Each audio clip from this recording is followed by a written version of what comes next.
drive on Germantown Pike, you know, it's crowded, there are trucks, I mean, you know, it's so, quote, modern.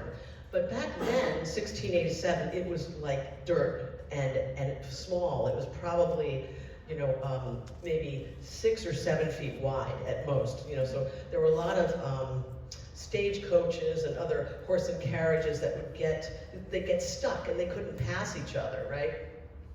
So Germantown Pike is probably the oldest road in the country. And here's a picture of, right, they used to call it the cart road. And so some of the narratives that I found, they mentioned it in 1687 as a cart road. So the yellow portion that you see here, the heart, the red heart, that's St. Thomas's.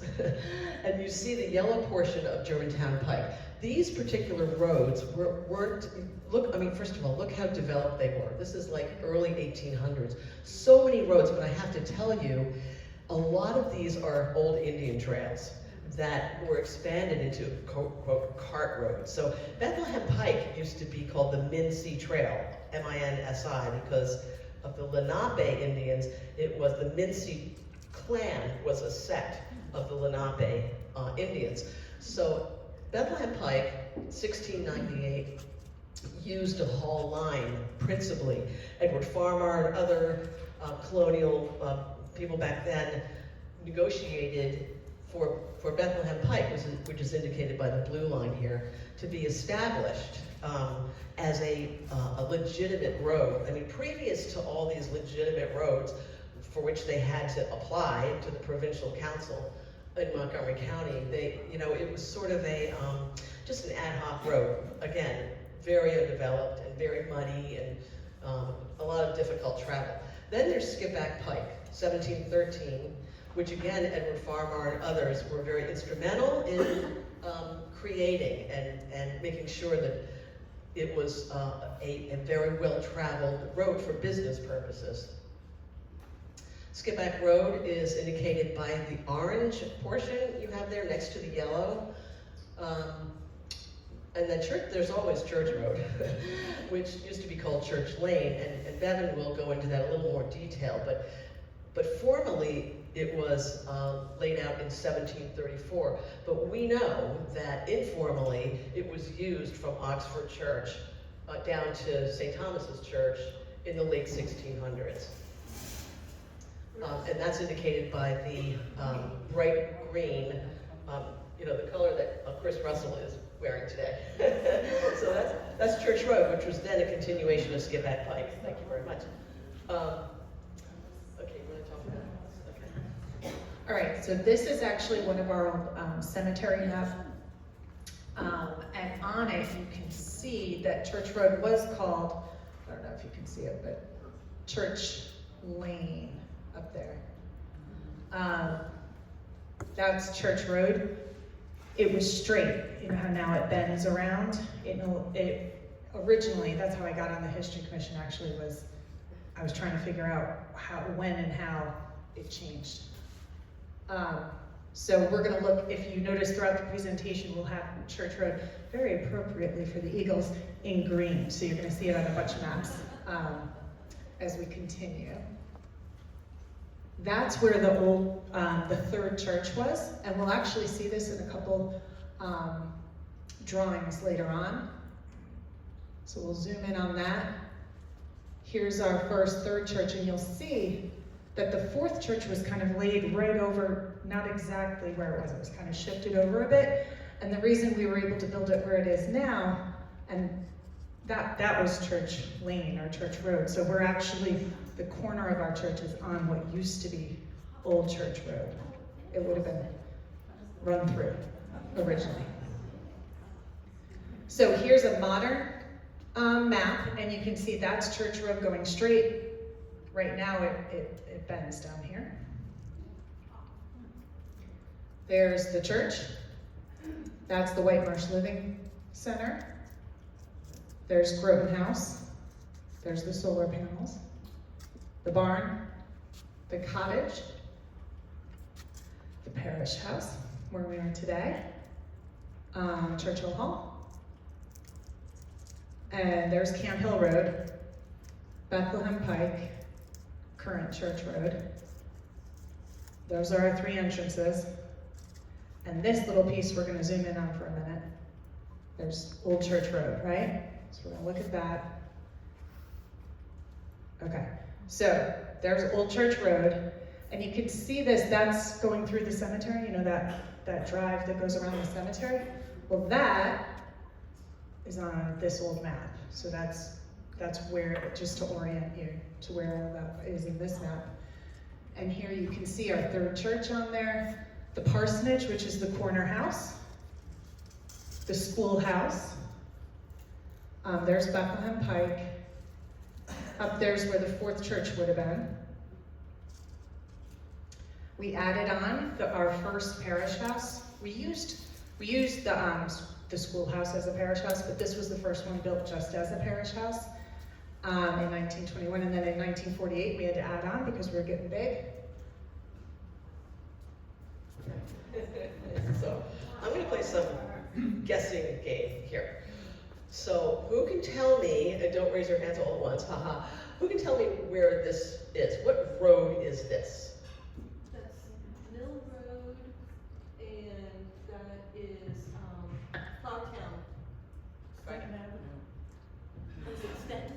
Yeah. Stetton, okay, yeah, Yes. that's Stetton and then Mill. Yes. Stetton and Mill. You can tell by the bridge. Oh, thank you.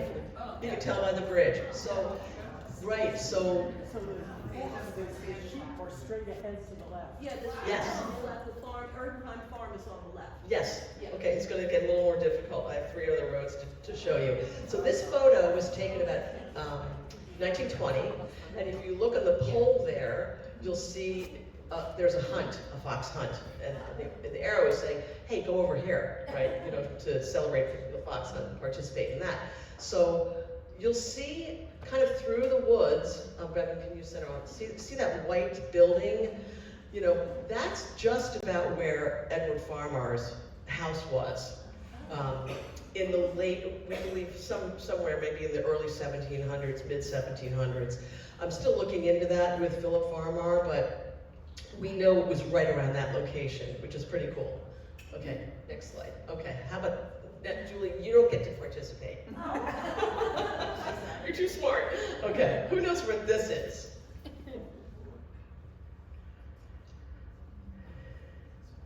Right. Germantown Pike by Chestnut Hill College. No. Should I play Jeopardy? All right, Julie, do you know? No, I'm not sure, what's the building on top there? Yeah, what's that? Yeah, that's the key. If we knew what that was, That should be very familiar. Chris, do you know? No? Okay. So, do you know? Yeah, it's the road by the barn when you go down and then like around. Am I wrong? So, right, so this is Old Church Road, Church Lane. You go right, and that's going up to the Pardee property, right? You take, then this little path you see, that's the dog leg now that we take. So, this is Church Road. like early automobile time, 1910, 1915. And it was a path, pretty much a path. So, and this, what did we decide this was? So like 1890? Yeah, so the Groton House. We think this is the Groton House, like in 1890, it was built 1890.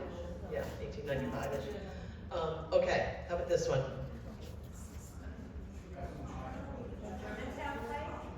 Germantown Pike? No. What? Bethlehem Pike. Bethlehem Pike? Okay, where? That's the trucker tracks. Wait, Steve? What? Rich's Deli. Yes. So this is Rich's Deli on the right. Okay, and you know, so if you go straight and around the corner, Clifton House would be there. Right. So you get the point. So if you look in the far right corner, you'll see a horse and buggy, just a very small way over. Yes. Right? So this was trolley / horse and buggy time. Pretty cool, right? Okay, last picture. As you can tell, it's in Flowertown. It's a toll gate. Is that the Black Horse Inn there? That building still exists today. That used to have like a sign that says like the Black Horse Inn or something like that? You know, I think it was probably a residence back then. Okay. I don't know if it's actually an inn, but it has a sign. I don't think it was an inn. No. Chris. Is that on the Hudson? Black Horse Inn, is that in the back? Is it a Mexican restaurant now? It's close. That's close. That's close. So this is Bethlehem Pike, and back up a little bit, it intersects with Wissahickon Avenue. Yeah, okay, yes.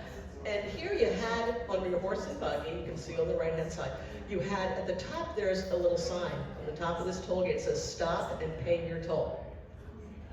So this is a pretty cool, and so, you know, when you're driving down Bethlehem Pike and you pass Wissahickon Avenue, just think what it used to be like. Like, there was nothing going on back then, obviously. Okay, so let's talk quickly about the railroads. That's part of the landscape which helped to develop St. Thomas's as a fledgling parish. So we know that there's the Trenton Cutoff. We know what that is. It's a crazy railroad that makes a lot of noise that goes over Bethlehem Pike and near Skippack Pike. So this is what it used to look like. You see, you know, trains carrying people. That's what used to transport people. This is like, you know, like a mid-1870-ish. No, I misspoke. It's a late 1800s photo. The yellow indicates the Trenton Cutoff. Is that 1891? Right, 1894, something like that. And again, you'll see lots of land, you know, huge ownership. Again, just another version of where the Trenton Cutoff came in. Now you see other railroads that are, you know, being established, not just the Pennsylvania Railroad, but also other firms. Okay, Trenton Cutoff line, 1891-92. So they expanded the Pennsylvania Railroad, and the Pennsylvania Railroad had to buy lots of farms because the landowners back then were not happy that the train was coming through their land, right? So it was a lot of coal and mining, hence, you know, the owner of Calvin Pardee, right? He had coal and mining and oil industries in which he was involved. Then you had the Whitemarsh Junction. You have the train coming through at Whitemarsh. So if you look, this is that same map from before. Here's where we are right now. Across Camp Hill Road, this little red dot is where they're in different things, it's called different things, but it was the St. Thomas station or the Whitemarsh Junction. And it actually was, it closed, the last train went through in, let me look it up, sorry. 1952 was the last time a train stopped at that station. And if we look in here, in the back right here, I'll zoom in on it in a second, but you can actually see the station. So there we go. That's the station in the back of that photo. And again, it was from 1892 until 1952. And this train line was the reason we got the Groton House. And we'll talk about that in a minute. But here's a picture of that station. You can see Whitemarsh Junction as the, but on different maps they call it St. Thomas Station.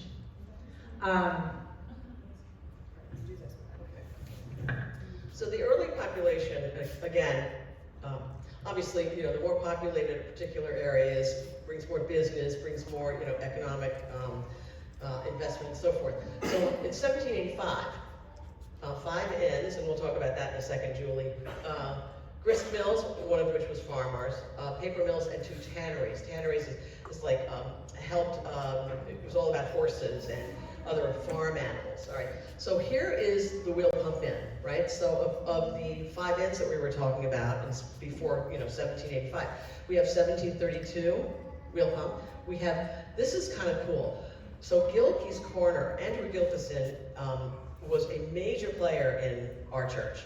He is buried, as Bill Potts probably knows, in the second row, I think the second grave in our old graveyard. So he was a major player. He owned this inn, very, very popular, which was the intersection of Skipback Pike and Butler Pike. And by the way, the reason it's called Butler Pike is because you follow Butler Pike all the way down, and it ended at Butler's Mill. That's why it's called Butler Pike. So he had a fledgling business. Lots of people would stop in and stay over the night, change horses, and then be on their way to deliver whatever they had to deliver. It's current. Wait, back up one more time. This location is currently Costa's Deli, and this building still exists. Okay, so this is Black Horse Inn. Again, a very fledgling, very busy inn back at that time. Population data, real quick. In Whitemarsh Township back then was Philadelphia County, before Montgomery County came into being legally, which was like late 1785 or something. So 1734, we had 48 landowners and tenants. Those are the indentured servants that came over with Farmer and other people coming from, on boats coming from England and Welsh area. Then the first formal census was taken, and we have 950 landowners. So if you look at that, it's like in 60, 70 years or so, that grew significantly from 48 to 950 landowners, right? So Montgomery County was founded in 1784. Then comes Whitemarsh population, 1,085 in 1800, 1840, an extra 1,000 people were here, 1880, 40 years later. Now we have like 3,200, 3,300. So it was an exponential growth, but it was a very, I would say, a smart growth, all right? So our land and buildings from 1600s to today. Yeah. Population question. Of those numbers, I see the word tenants. That probably does not include slaves. Farmer-owned slaves. I imagine most of these farmers did. Do we know what the slave population was? Okay, so back then, so Edward Farmer being a Microphone. You need the mic. Yeah, use the mic. Okay. Okay, so Farmer was a Quaker before he changed to be an Anglican. That's a whole other story. But back then,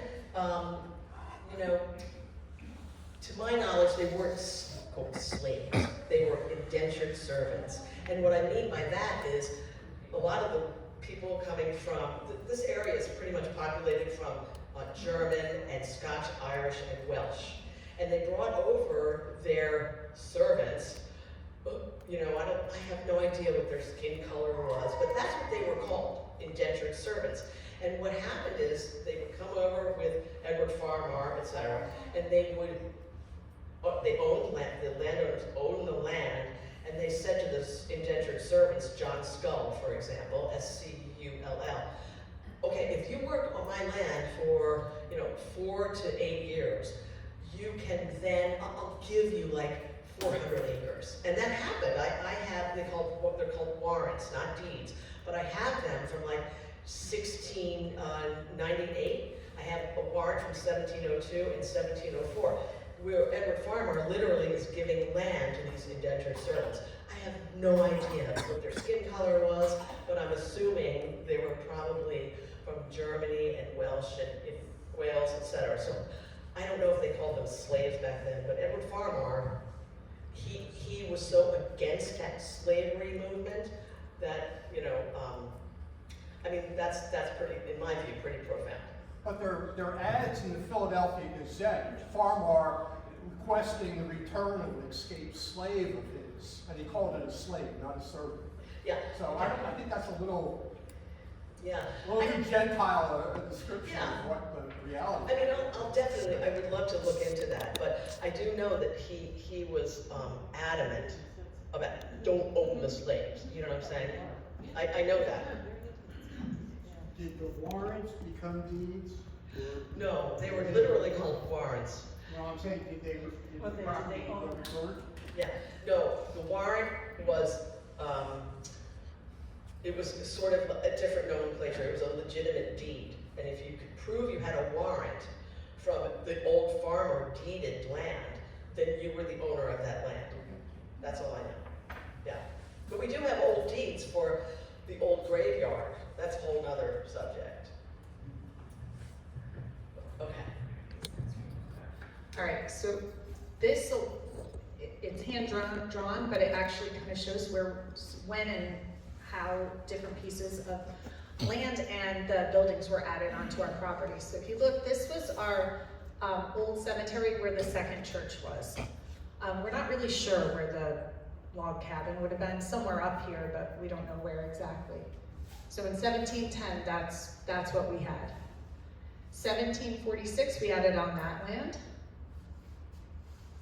Then the corner house was built in 1815. We don't own it yet at that time, but that's sort of in the little corner here. Okay, the third church is built 1818. We get the land in 1849 that goes down the hill, but not all the way to the corner. 1855, the schoolhouse is built, and we get that land with the corner house. All in 1855-ish. We don't have the exact date, but 1868, we got that part. This had been Church Lane, and then we got that land. And that's 1876, we also got that land that goes down to what's now Church Road. And then we could build that fourth church because we had enough room there to do that. 1892, we built Groton House, and that's because that annoying train that's going right here was really too loud for the rector, and he got really annoyed. And so they built this one further away where he wasn't getting woken up all the time.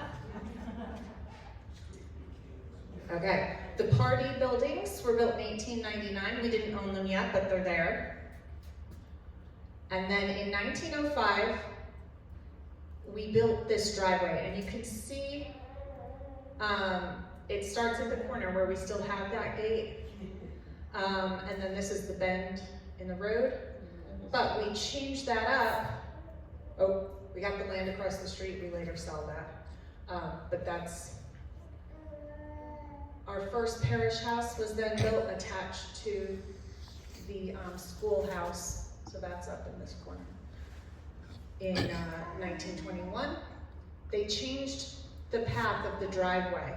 So that maroon one was our driveway. The blue one is the current path that it takes. That was in 1929. And you can see it goes by Groton House here. Then we do that L-shaped addition in 1948. So the parish house is getting bigger. And then we get in 1953 the party estate. That's when we got all that extra land, 69 acres. And then in 1956 and 2016, we add on to the parish house that we're in right now.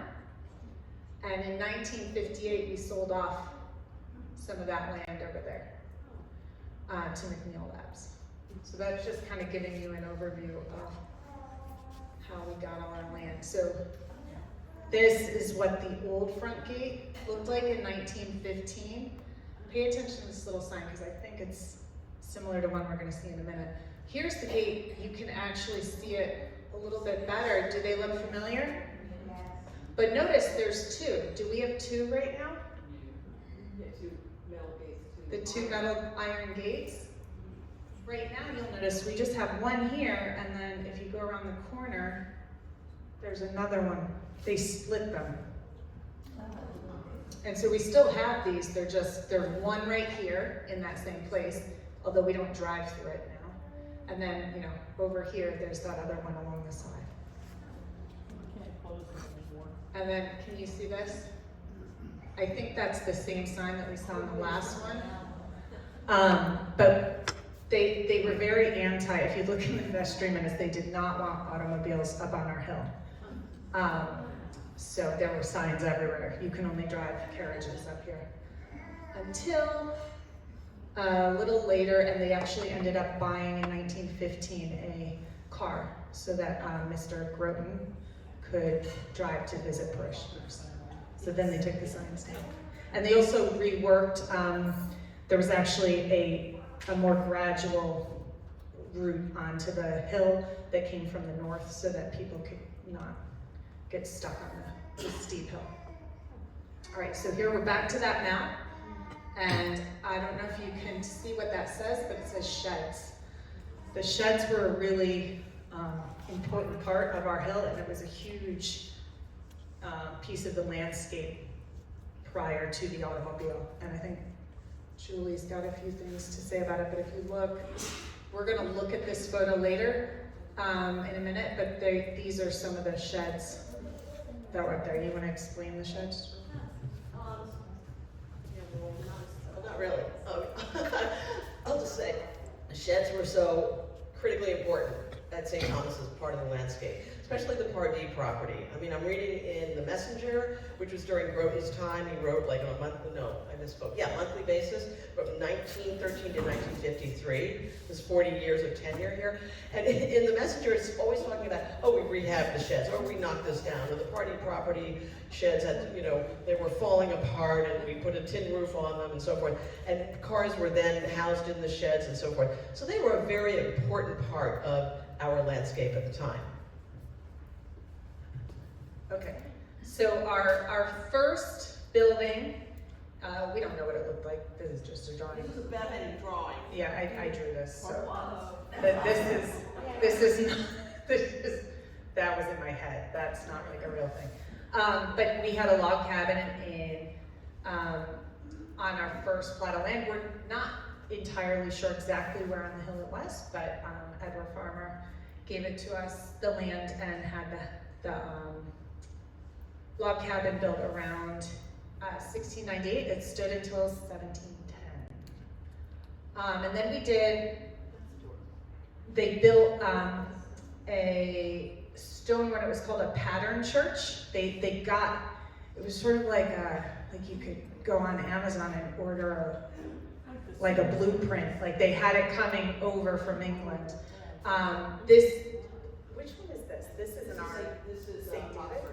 No, this is St. David's, and this one's actually Oxford, which is at the other end of Church Road, sort of one of our sister churches.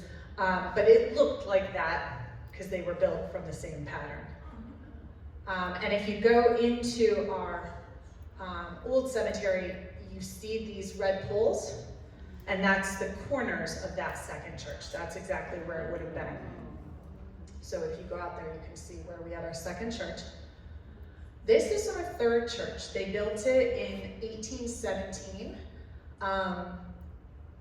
They had to build it because the second one was destroyed by the war, the Revolutionary War. And when they started to come back together and decided they would be Episcopal, and there's a whole story behind that, but the first presiding bishop of the Episcopal Church actually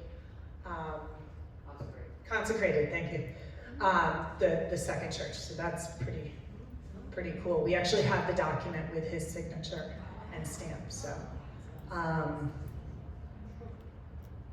okay, so this is a drawing. I think it says Francis H. Hitchings. We're not, it's a little hard to see, but it's looking at, you can see the church. Down here's the corner house, and oh wait, actually, okay. So the corner house, and over here's the schoolhouse. And if we look, this photo is sort of the same view. Up here is the church with the sheds. This is the schoolhouse built in 1855. This is the corner house right here, and there's some more, it looks like sheds down here. And then this is the McGurk's area, right there. Okay, so we're back to this. Remember, this is the old church. This is the fourth church, which we could now build because Church Road's gone. So here we're in the fourth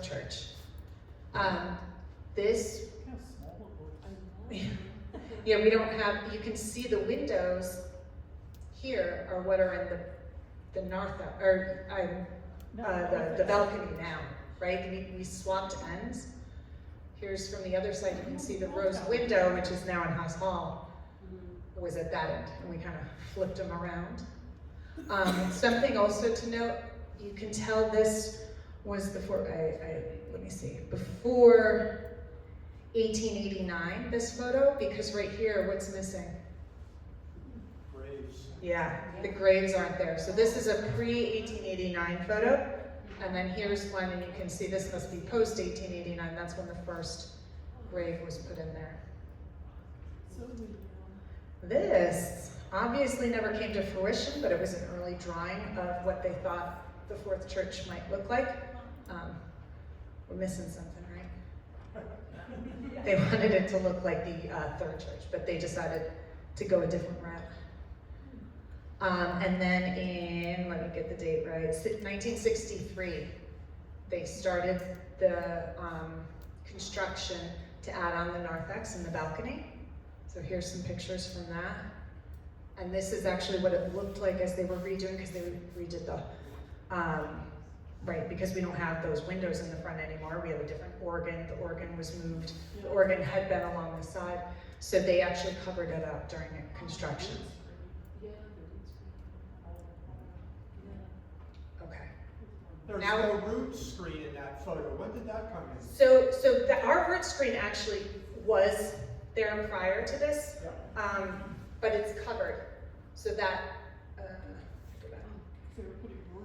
this is like in front of that. They built this block so that there's like a wall so that while the construction was going on, they could still have church. But yeah, the root screen was actually moved back because it had been up at the rail originally. All right, so here's our first rectory. It was the corner house. But again, once they put the train in, he's like, this is too loud. And they scooched over in 1892, I think. Let me make sure. 1892, yeah, because in 1891 is when the train went through. And this was an open porch at the time.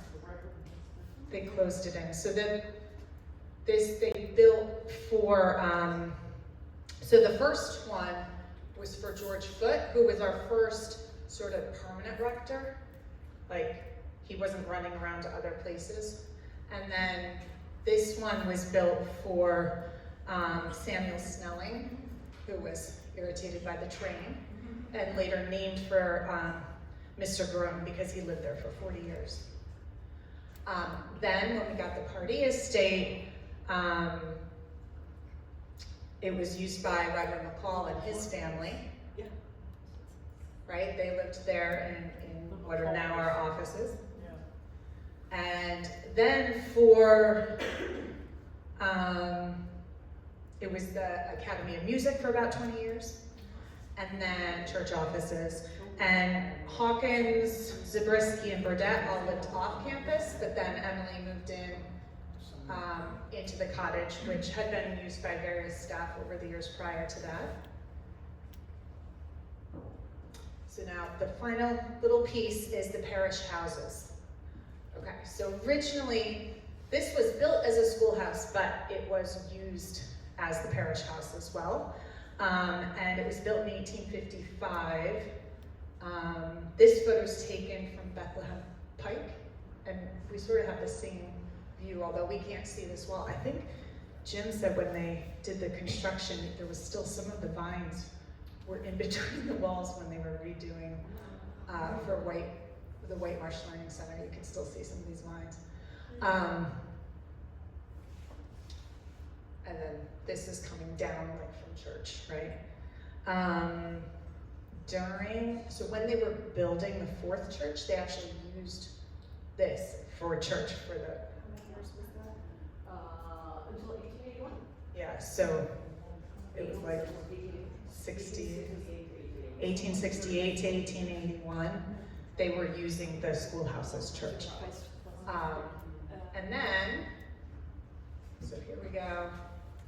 there's our first rectory, there's the schoolhouse, and in the middle is where they would build the first parish house building that was built as a parish house in 1921 and later added onto. So there's the schoolhouse today, there's our first parish house, and that piece is the 1948 addition.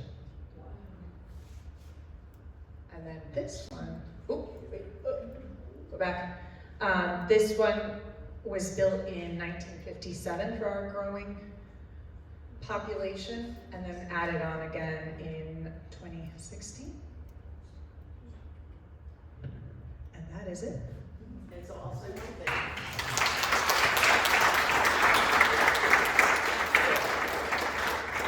So I'll say one thing about this. This is taken from the cottage where Emily used to live, and I stood on the porch one afternoon. Obviously, the sun was setting, and I usually walk around here, either early morning or kind of like later afternoon, and the sun was setting so beautifully that I simply had to take this picture, and this is what it ended up with. So I've loved this picture forever, and I love the alignment of our saying, which is here for God, here for good. And so that's it. Thank you so much.